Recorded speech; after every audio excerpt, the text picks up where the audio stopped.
Bom dia, meus amigos! Então, vamos à nossa correção de português? Vamos lá, meus amigos? Então, qual é o assunto abordado no livro O Silêncio de Júlia? Então, o assunto abordado é uma menina com deficiência e sobre a amizade que ela constrói com seu novo vizinho, o André, né? Isso é que fala o assunto abordado no livro. Por que Júlia não consegue ouvir os sons do passarinho, do gato, do cachorro, da buzina e do avião? Porque ela tem uma deficiência auditiva, certo? Contorne o nome do novo vizinho que Júlia está aguardando. Marcelo, Paulo, Rafael ou André. O novo vizinho que ela está aguardando é o André. Aí a tia contornou aqui. Não contornei assim totalmente porque o aplicativo não consegue, mas eu já consigo fazer assim com ele, tá? Isso mostra que tem que contornar a palavrinha, o nome da pessoa, tá? Aqui fazer assim, um círculo. Para que Júlia para que Júlia e seu novo amigo precisam superar as dificuldades de comunicação para compartilharem segredos e brincadeiras. Então, se vocês colocaram as respostas de acordo, é porque estão corretas, tá bom, meus amigos? Então, meus amigos, pinte abaixo a imagem que corresponde à expressão do menino que aparece na quarta capa do livro. Então, a expressão, né? Qual dessas expressões aqui? É essa aqui. Aí, no caso, a tia não pintou, né? Mas marcou um X para mostrar para vocês qual seria a correta. Seria essa. O texto que aparece na quarta capa de um livro é chamado sinopse. Assinale com um X a alternativa correta quanto ao objetivo desse texto. Ele apresenta um texto jornalístico que informa um fato real, ou apresentar informações sobre o livro e despertar no leitor a curiosidade ou vontade de ler aquela história. Com certeza é a segunda opção, né? Porque ele apresenta informações para despertar no leitor a curiosidade, né? Aquela vontade de ler o livro. Aqui tá, número 7. Assinale com X os itens apresentados na quarta capa de um livro que você leu. Então, tem informações sobre o conteúdo do livro, sim. Imagens que têm relação com o conteúdo do livro, sim também. Título e nome do autor do livro? Não. Código de barras e o nome e logomarca da editora responsável pela publicação do livro? Sim, também.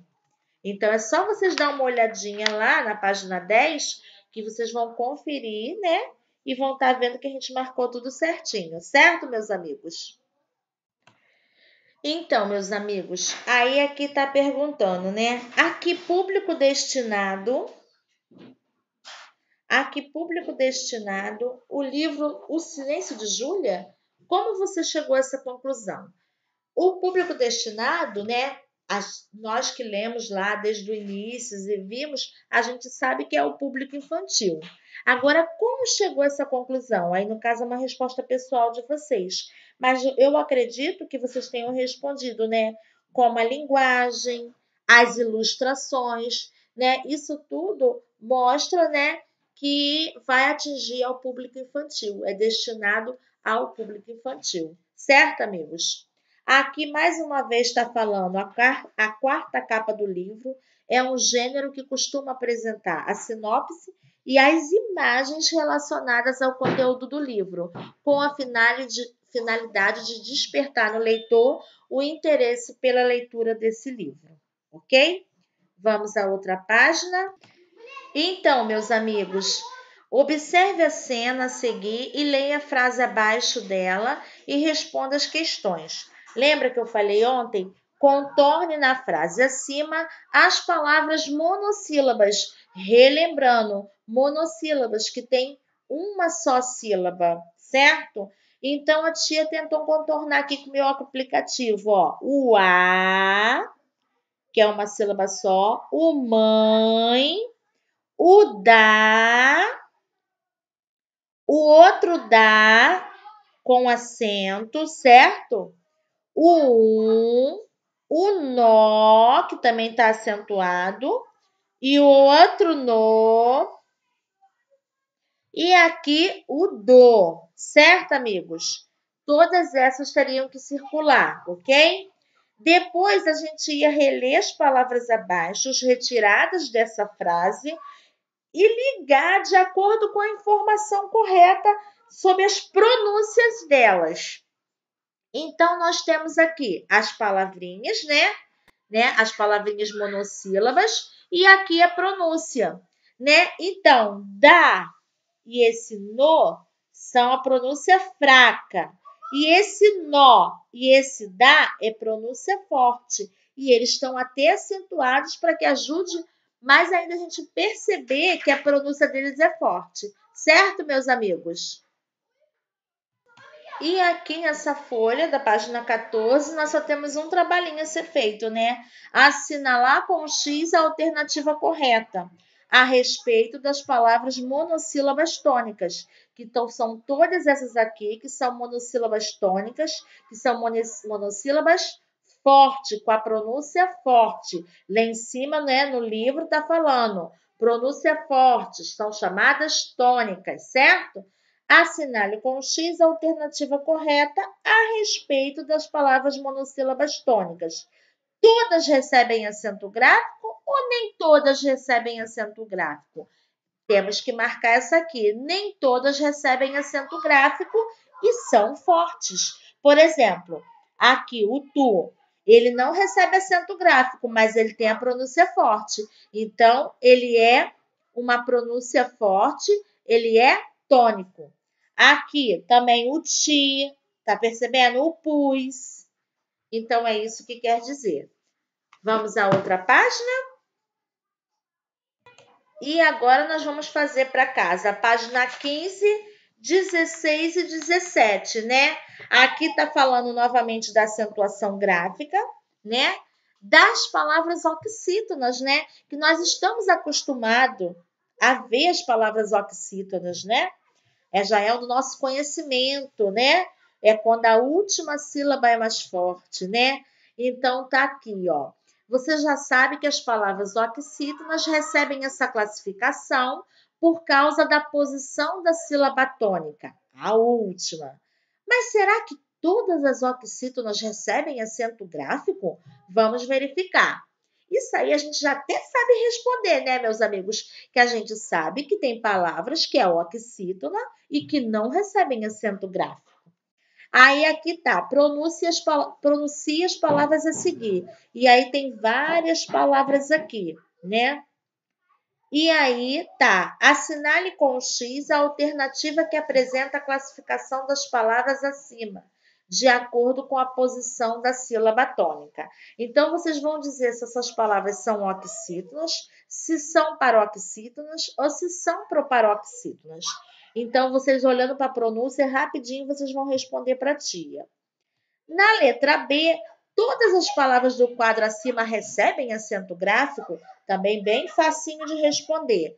E depois, na letra C, está falando qual é a terminação das palavras que receberam acento gráfico, certo? Aí vocês vão estar olhando lá e me respondendo aqui a terminação. Temos também aqui falando, né, para sabermos se uma palavra oxítona recebe ou não acento gráfico, precisamos analisar a terminação da palavra. Então, tudo isso aqui para nos ajudar. Vamos à outra folha. Na outra folha, nós temos lá, observe o esquema a seguir. As oxítonas terminadas em IS e US não são acentuadas graficamente. Veja, siri, lambaris, maracatu e urubus, né? São terminadas, lá, pode ser ter palavrinha terminada em I e em IS, né? E você vê que elas não são acentuadas, né? Temos aqui maracatu, terminado em U, e temos aqui também urubus, que é terminado em US, né? Então, e vocês percebem o quê? Que todas essas palavras aqui são oxítonas, certo? e não são acentuadas. Aí é mais uma explicaçãozinha. Lê o poema, responder as questões. Vocês vão ler o poema e vão responder as questões. Né? Tem duas questões aqui que tem as nuvenzinhas, que quer dizer que é para poder responder oralmente, né? E temos aí a letra C, que é para vocês responder. Leia 2 palavras monossílabas do poema que receberam acento e justifique por que elas foram acentuadas. Aí tem aí céu e só, né? Então vocês podem dar uma olhadinha aí na página anterior, que vai ter a explicação de como que vocês vão explicar aqui o porquê que elas receberam acentos, né?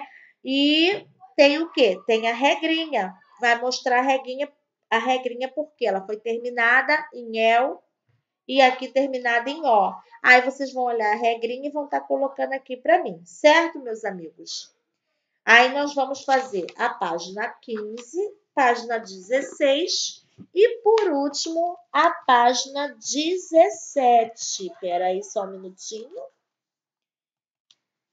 Leia o poema a seguir e responda as questões. Maritaca, vocês vão ler o poema e vão estar respondendo aí para a tia, tá bom? Aí eu vou deixar com que vocês também reflitam, pensam, porque tá tudo em torno, né, das palavrinhas, das sílabas tônicas. Ok, meus amigos?